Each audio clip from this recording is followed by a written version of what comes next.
Hello and welcome to a brand new episode of the Lowdown. Today I'm absolutely thrilled to be joined by Simon Kuper for a deep dive in his new book, Inside Barça.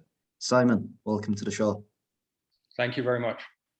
Simon, of course, being the author of many famous and well-renowned football books, what was the big appeal about writing one on Barcelona? I think it was a combination of two or three things. One is I've been going there on and off for 30 years. And so sort of as an older journalist, you get an experience of time and change that when you're a young journalist, you don't really have. So I'd seen the club change over the years. I'd been present in all the different eras and I had all these notebooks. I've been keeping notebooks of all my interviews for 23 years now. So that was helpful. And then the club, partly because I'd been going there so often, built up relationships, they said they were willing to open doors and arrange interviews for me with lots of people on the inside, often the people you don't see typically, like psychologists, youth coaches, doctors. And that was very interesting to see how the thing actually worked day to day. And then there was my fascination really with two figures. One is Johan Cruyff, the hero of my childhood. I grew up in Holland, but who also I've sort of more and more realized is the father of modern football. He invented the game. It's now played by the best teams today. And he first implemented it at Barça. And then Messi, who, I think 2+ years ago when I started writing, we all thought he's an incredible player, but there's not much to say about him as a person. He's not a very interesting figure. And I was interested in, how does he do these things that we just regard as magic, dribbling past three people and putting it in the top corner? How do you do that? And then, is there something to say about him? And I realized researching the book that, he was the most powerful person inside the club. And as someone who spent a large part of your professional career on the ground covering Barcelona, when I say Barcelona, what and who springs to mind? What springs to mind is in part that this beautiful city that I'd also been very enchanted by was the reason I kept going back. This city of architecture, and climate, and sea, and food, wine, all very important. And who springs to mind is Johan Cruyff, who shaped the way that I think about football, and also I think the way that probably most football people who grew up in Holland or in Catalonia think about football. So I remember I had similar conversations with both Laporta and Bartomeu, the president and the ex-president, where I said, look, we were just chatting. I said, my vision of football is I grew up in Holland and I grew up loving that kind of football. And that's what I've always wanted. And they both said, yes, exactly the same with me. They said they were born in the 60s. Their first great football memories were Cruyff at Barça. And that kind of is the magic that remained with me as it did with them all through. So that was what I thought of. And please take us inside, Simon. What is it actually like to be a football fan in Barcelona? What's the day-to-day like? How do they consume football? Where do they get their information from?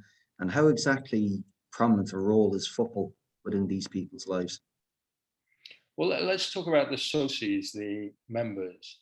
150,000 people. I think about half of them are also season ticket holders, but you can be a member without being a season ticket holder.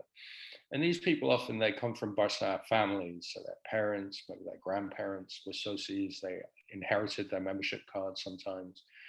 And so for them, Barça is a big part of their identity of who they are. It's not so much just about loving football. Some of them are not very interested in football, but it's about, being a member of this Catalan speaking club. So very often these people are from the Catalan speaking part of Catalonia, which is only about half the population of the region grows up in Catalan, but that's dominant inside the club.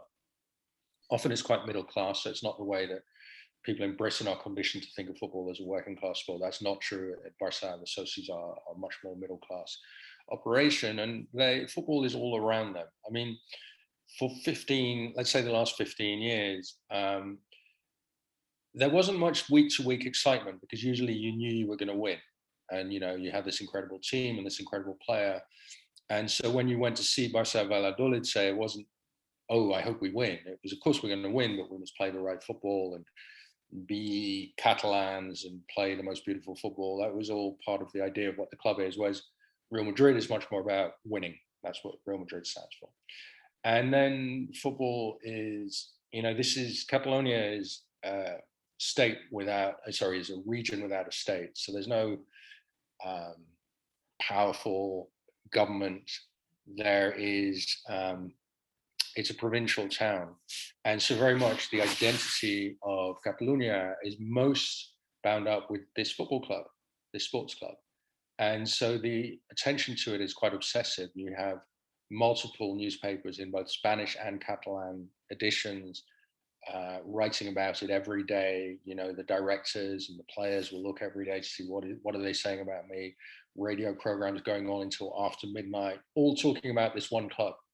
I mean, it's like a football ecosystem in which only one club exists. And so the attention is. And you know, that culture you speak about, it actually gives context to how the club is ran behind the curtain, so to speak. It's almost akin to like a global enterprise being run like a local co-op in many ways. Yeah, I mean, that's one of the big contradictions within Barça that I found writing this book. So there's 250 million social media followers, you know, vast majority of whom, of course, are outside Spain, certainly outside Catalonia. And yet the 150,000 socios, so, you know, there's the ratio of socios to social media followers fewer than 1 in 1,000. But the socios matter more. And what the president really cares about is not so much the global club, but what do people in my town think of me? What are people in my town saying about me? My business partners, my children, my friends from school, the waiter who serves me coffee, do they like me? Is the radio station being nice about me? And so decision-making in the club is driven day to day much more by the kind of local hysteria than by, okay, we're running, you know, what until 2019 was the highest grossing sports club in the world with this global business. That's not how they thought at all.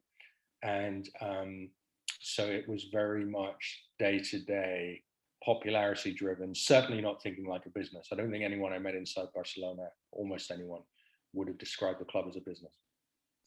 And essentially where the book all begins, Simon, for those that aren't or haven't listened or read it yet, as we were saying off camera before the start of this podcast, was back in 1973 with the arrival of Cruyff, you know, against the perfect backdrop of the end of the Franco dictatorship in Spain. I mean, it seemed at the time, you know, it was like the perfect storm for Barcelona on and off the pitch. Yeah, I mean, Barcelona had been very much the club of the second city, not very successful, and overshadowed by Real Madrid. Even Atletico Madrid was sort of a bigger club than Barca. So in 1973, when Cruyff arrives, he's the best player in the world. He's coming from the best team in the world. Ajax Amsterdam won 3 straight European Cups. He's leaving because they've had a fight. He was voted out of the captaincy.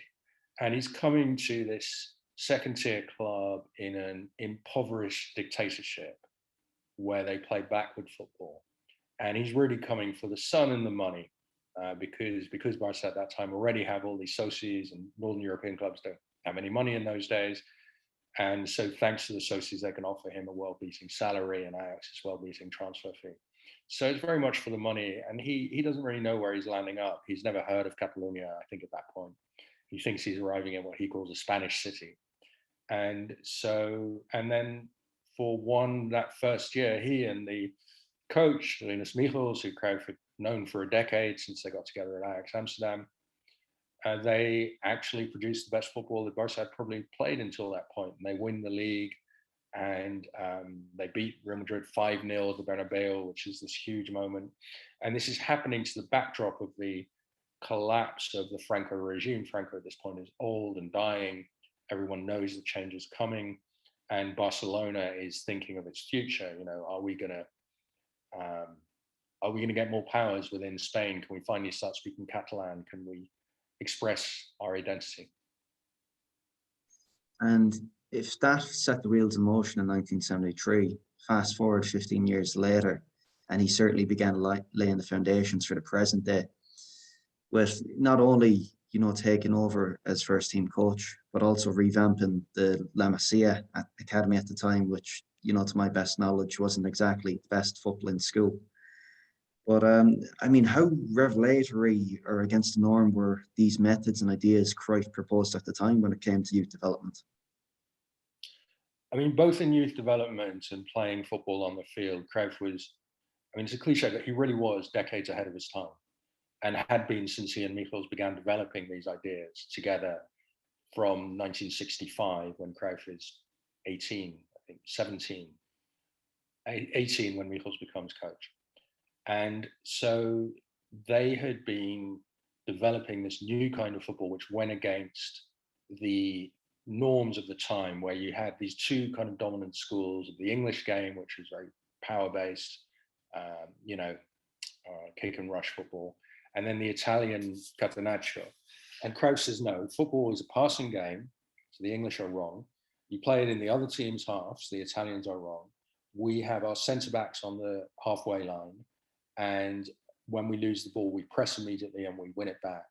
And we play the whole game within 40 meters, and our goalkeeper patrols the entire our half of the field. And of course, when you say it now, you think, yeah, I know that kind of football. That's what Bayern Munich play. That's what Manchester City play. That's what Italy play. And it's become the football of the present. But when Cruyff and Michels developed it in the 60s and 70s, it was like from outer space. You know, there's this famous moment in the Holland-Uruguay match, World Cup '74, when Holland are playing this kind of football. The Uruguayan defender gets the ball and he starts to kind of walk around thinking, okay, I'm gonna have a look, see where I might pass. 5 Dutchmen storm him. And this guy doesn't know what he's seen before. He's never seen this before. This is just shocking. And that was how new it was in the early 70s. So in 88, it's still very new. And Cruyff imposed it at Barcelona, says, this is what we're going to play. We have our own style. And it's going to be the club style for all the teams from the under 8s up. And he also revolutionizes the youth academy. He says, look, the only thing about football is the pass. You spend your whole childhood studying the pass and playing these kind of 5 against 2 games. You could do it 7 against 4, on those little kind of piggy in the middle exercises. And all passing has to be diagonal, and you're always planning the next diagonal. So when I pass to you, the third man, as Cruyff called him, already has to be moving to receive your pass. And then I've got to move to receive the third man's pass. So this kind of constant motion. And so players at Barcelona, the kids were raised in that style. That's how Xavi and Iniesta grew up. That's what they tried to teach Messi. Messi wasn't interested, but he did absorb it. And so he became a great player of Cruyffian football as well as a great individualist. So they were just doing what nobody else was doing. And they also said, look, Cruyff said, I don't care if a player is small or big. And in fact, small players are probably better at passing because they have to learn how to get rid of the ball before the big guy flattens them. And so he actually discriminated in favor of small players, which nobody else was doing in football at the time. So you have this youth academy based on passing, played often by very small players, and it turns out to work. And when they're ahead of their time, they produce the best generation that's ever come out of a youth academy in the history of football, which is Messi plus most of the guys who went on to win the World Cup with Spain in 2010. And it's a period of 5 to 10 years when all these guys come through around the turn of the century. And they've never done it before, and they've never done it since. And I think the reason they can't do it again is because everyone copied them. All the leading clubs copied the Masía in how to produce youth players. Perhaps the pinnacle of Cruyff's coaching career at Barça with the 1992 Dream Team European Cup win. You know, like it was the perfect blend of homemade players, complemented by world-renowned superstars at the time. And fast forward all these years later, and you look at the influence and the legacy Cruyff had in some of those players that went into management or to work at the highest realms of football. I'm talking the likes of Eusebio Sacristan, Ronald Koeman, Chicky Bergerstein, Laudrup, but perhaps of all the most famous disciple being Pep Guardiola. I mean, what exactly did Pep Guardiola do with Cruyff's methodology, and how did he adapt it at all to make it his own? Well, Cruyff is the original. I mean, he has this new vision of football with Michels.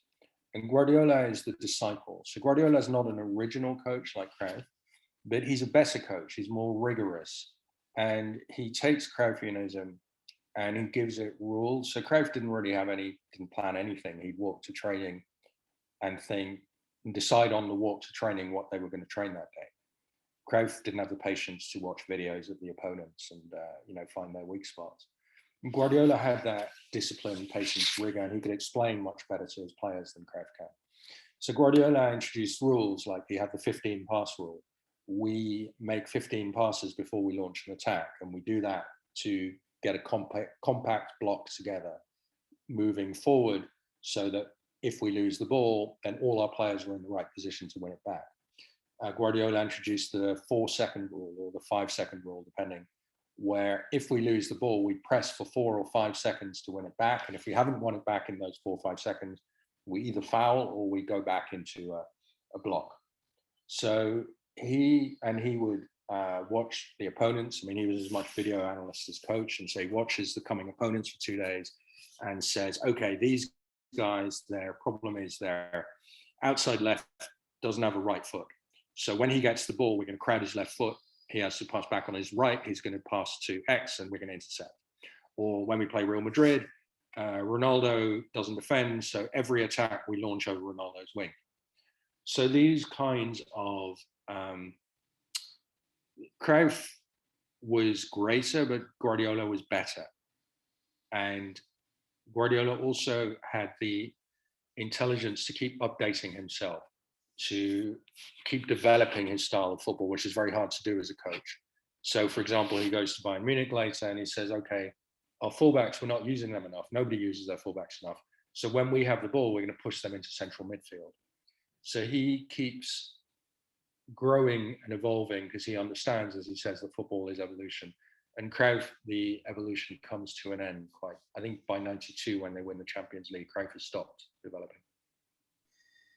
And I'm curious as to the small little bits of detail there in the differences between Cruyff and Guardiola.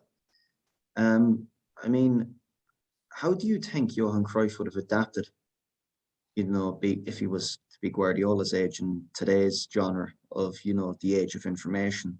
Do you certainly think that played a role in kind of Pep Guardiola's evolution as a coach? Yeah, I mean, look, all coaches use data now and are very aware of, for example, how many passes in the final third are we completing. And Cruyff had left school at 12, and he was very sensitive to his lack of education. And so he said, oh, well, all this stuff is nonsense. All this stuff with laptops, which were coming in his latter days and after he retired, it's just people who don't really understand football, so they need laptops to reassure them. And so that was a blind spot on his part that I think he would really have struggled to adapt to. I mean, the question is, how important is data? You could probably still be a great coach having other people do the data for you and occasionally using insights of theirs. But it definitely is a weak spot, which, Guardiola, as a much more educated man than Cruyff, didn't have. And if we were to bring it back to Pep Guardiola, there's one great story in your book about how not everybody took too fondly to his methodology. Can you tell us about his mini altercation with a few soccer parents in New York during his sabbatical?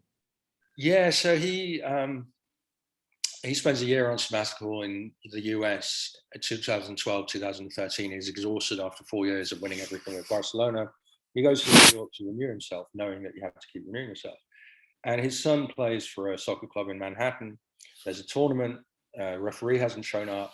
So the parents are asked, does anyone here know enough soccer to referee this game?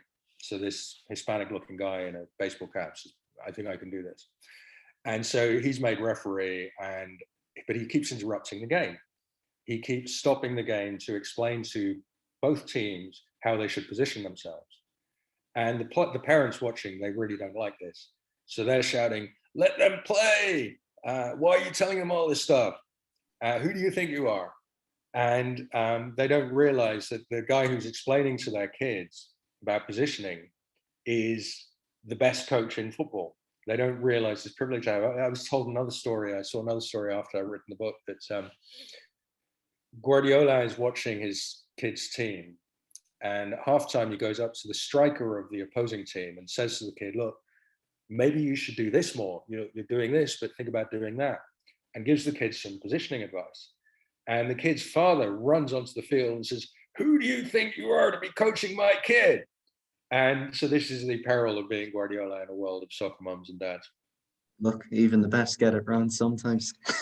And you know, if we were to focus on, essentially the book is really split into two parts. You could say you have one part focusing mainly on Cruyff, the other part mainly on Lionel Messi. And obviously, you know, everyone living underneath a rock knows how prominent a figure this man is on a football pitch. But can you tell us a bit more about some of the influence he held off it and how that indeed, in fact, affected the Barcelona strategy? Yeah, so from about 2008, when Messi is just 21, they realized, okay, this kid is going to be the best player in the world. And we have to do everything to keep him on board and happy. And so they reformed the whole club into a kind of Messi strategy. So every decision has to make Messi happy. And, you know, they've had bad experiences. They've had the world's best player before, Cruyff, Maradona, Ronaldinho. It never worked out. You know, the player always left quite early. Ronaldo, the Brazilian, left after one season and or didn't perform brilliantly at Barcelona. And so with Messi, it's going to be different. So every major tactical decision, every managerial hire, every transfer, they think, you know, what would Messi think? Will Messi like this? And it becomes a way of running the club. And it's difficult initially because Messi doesn't speak. So how do you know what he wants? And so, for example, they buy Ibrahimovic for an enormous amount of money in 2009. And he scores in each of his first 5 games for Barça. So it's a great purchase. You know, maybe the world's best centre forward is really working out. And then Guardiola is very sensitive to Messi, notices after a game Messi sulking in the bus. And Messi doesn't volunteer or anything, but Guardiola sits next to him and says, you know, Leo, what's going on? And Messi conveys, look, I cut in from the right and I go into the middle. And when I get to the middle, I don't want this massive, great Swede standing in my way, shouting for the ball. And Guardiola understands Ibrahimovic has to go. They've spent this enormous sum on him. But if he's not making Messi happy, he has to go. So Ibrahimovic is benched. And at the end of the season, he's set on loan and he never comes back. Ibrahimovic is furious because nobody explains it to him, furious with Guardiola. But this is a decision made for Messi. Later, when Guardiola leaves, they appoint Tito Vilanova as head coach, partly because Vilanova was Messi's favorite coach in the Masía. They appoint Tata Martino as head coach because he's from Rosario, has a good relationship with Messi's family. So everything becomes structured around what would Messi want. And a big breach in the club's relationship is 2018, Messi wants Griezmann from Atletico Madrid. So try and buy Griezmann, and at the last minute, Griezmann says no. And then in 2019, Messi hears that they want Griezmann again, but by this time Messi's furious with Griezmann because Griezmann has rejected Barcelona. Messi takes that as personal rejection. Messi had given the okay to buy this guy. Griezmann rejected them. Messi just doesn't want to see the guy. He's furious. So he goes to Bartomeu in 2019 and he says, look, you can't buy Griezmann. I heard you want to buy him. You can't. And Bartomeu says, don't worry, we're not going to sign Griezmann. Not realizing, it seems, that his chief executive at this point has already agreed to deal with Atletico to buy Griezmann. So they buy Griezmann 2019 for a very large sum of money. And I think it's 120 million euros for a guy who's 28 at that point. And Messi is just furious. When Griezmann arrives, they sit down together, they try and, you know, clear the air and talk, but the relationship never really becomes very good. And of course, on the field, Griezmann is a kind of mini Messi, so he wants to be in the places and take the free kicks and have the role that Messi has, but of course he's not Messi, so he can't. So the signing of Griezmann becomes a disaster. So the club becomes structured around Messi, and it's a very difficult balance to pull off. And it goes well for 15 years. We have to give Barca that credit until it doesn't go well anymore. And it's almost, without the context you've just provided, Simon, it's almost ludicrous to make the accusation, but were there some people actually relieved within the club that Messi had left during the summer? Yeah, but they would rather he'd left a year earlier. So in 2020, when the famous bureau fax arrives in which Messi says, I want to leave the club, I'm hereby renouncing my contract. Bartomeu's personal assistant gives him the burofax. Bartomeu reads it, his face falls. He's in a meeting with 5 or 6 Barcelona senior executives at that point, and 2 of them say to him, "Let the guy go." Then, by that point, Messi's salary is over 150 million euros a year, which is more than 3 times the second highest salary in football, probably at that point. Let the guy go. We free up 150 million plus in salary, and Manchester City will pay 150 million or so for him. So we get 300 million euros, solves our financial problem. He's 33 already. Let him go. So that's when they should have let him go. But Bartomeu said, "I am not going to be the president who loses this guy." So he insists on keeping him. With the result, Messi has another great season, of course, but they finished 3rd last year in a weak team. And then this summer, Messi leaves for nothing. So they don't get that money that they would have had last year. So, yeah, there were people who at the end were saying, look, the power of the players has got out of hand. The salaries going, especially to our older players, got out of hand. And we need to push back. And given your understanding and your insight into, the day-to-day at Barcelona, how exactly do you think they're planning for a future now post-Messi and under the current financial constraints? Well, they're planning to okay the new stadium complex, the Espai Barça, which is going to cost them like €1 billion, much delayed. It was supposed to open about next year, but it's going to open in a few years. They're going to okay it. Goldman Sachs has become, Messi was the most powerful person in Barcelona, and now Goldman Sachs is probably the most powerful entity inside Barcelona, because Barcelona have given them the job of, restructuring the debt, continuing to borrow money, and then that gives Goldman automatically a big interest in the club's revenues. And so Goldman are involved in every business decision the club is making, and probably will be for a very long time. So they're going to do this Espai Barça, and in the long term, they think the revenues from that will be high enough to get them back to the top. But for the next few years, I mean, they might sell off bits of the business, like selling off the commercial rights, selling off the rights to raise sponsorship money, the TV rights, to some big company. And then that company or that person would also have the kind of thrill of describing themselves as part owner of Barca. But it's going to be very difficult. I mean, because it's a member-owned club, you can't just bring in an Abramovich or Sheikh figure to kind of be the sugar daddy and finance the club through these difficult times. The salary bill has to drop to something like, not immediately, but over time, to something like 100 million or 200 million a year, which kind of puts you at the bottom half of the Premier League. And a lot of that money is pledged already to people like Piqué and Busquets for years to come. So you're going to then have to say to them, look, you're going to have to renounce some of your salary claims on the club, because at the moment there's no salary space. You can't bring in anyone, even on a free transfer, who would earn a significant salary. So that's why they bring in a player of the quality of Luuk de Jong, because they just don't have a salary budget.